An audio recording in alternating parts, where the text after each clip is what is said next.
রাজধানীতে ফের চাঁদাবাজির বলি হলো একটি যাত্রীবাহী বাস। চাঁদা দিতে রাজি না হওয়ায় প্রকাশ্য দিবালোকে আলিফ পরিবহনের একটি বাসে গুলিবর্ষণ করে আগুন ধরিয়ে দিয়েছে দুর্বৃত্তরা। শুক্রবার সকালে মিরপুরের সেনপাড়ায় এই ঘটনা ঘটে। বাসটি পুড়ে গেলেও হতাহত হয়নি কেউ। আরো জানাচ্ছেন ইমতিয়াজ সনি।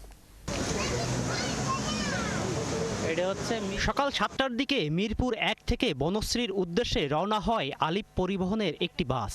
মিরপুর 10 নম্বর পেরিয়ে আল হেলাল হাসপাতালের সামনে এলে 4-5 জন দুর্বৃত্ত হঠাৎ বাসটির গতিরোধ করে। চালক ও যাত্রীদের নামিয়ে দিয়েই তারা বাসটিতে আগুন ধরিয়ে দেয়। বাসটির চালক মোহাম্মদ হাসান জানায়, আগুন ধরানোর সময় দুর্বৃত্তরা কয়েক রাউন্ড গুলিও করে, তবে এতে কোনো হতাহতের ঘটনা ঘটেনি। আল হেলালের সামনে যাই 3-4 জন লোক আমাদের সিঙ্গেল দিচ্ছে। গাড়ি বের করছি, বের করার পরে গাড়ি দুইটাই আমার কন্ট্রাক্টরের কোমরে পিস্তল ঠেকা কোথায় যাত্রী সব নামা বকা দেয়া, আর ডাইনমোড়া দেয়া একজন খাড়া করে লোক শার্ট ছিল, হ্যাঁ আমার পিস্তল দেওয়া কোথায় গাড়ি চাপা পরে গাড়ি চাপাইছি।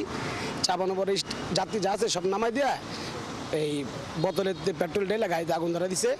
আর আমার গাড়ির সামনে খারাপ 2-3 রাউন্ড গুলি করছে, গাড়ির সামনে গ্লাস ভেঙে লাইছে। তবে এই ঘটনার পেছনে চাঁদাবাজির অভিযোগ তুলেছে বাস কর্তৃপক্ষ। আলিফ পরিবহনের রোড ইনচার্জ মোহাম্মদ সাগর জানান, নেসার ও পিন্টু নামে 2 জন দীর্ঘদিন ধরে চাঁদা চেয়ে আসছিল। আমাদের কাছে চাঁদা দিতেছে, হুমকি ধমকি দিতেছে, তো চাঁদা না দিলে এর থেকে আরো ভয়াবহ কিছু হবে। ওর নাম হচ্ছে নেসার এবং পিন্টু।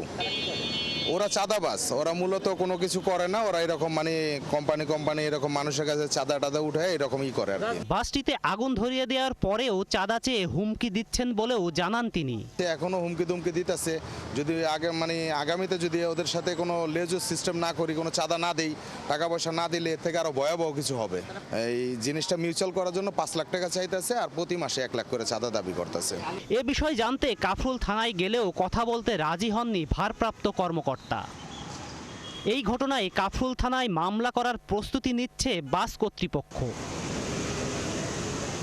ইমতিয়াজ সনি, 71, ঢাকা।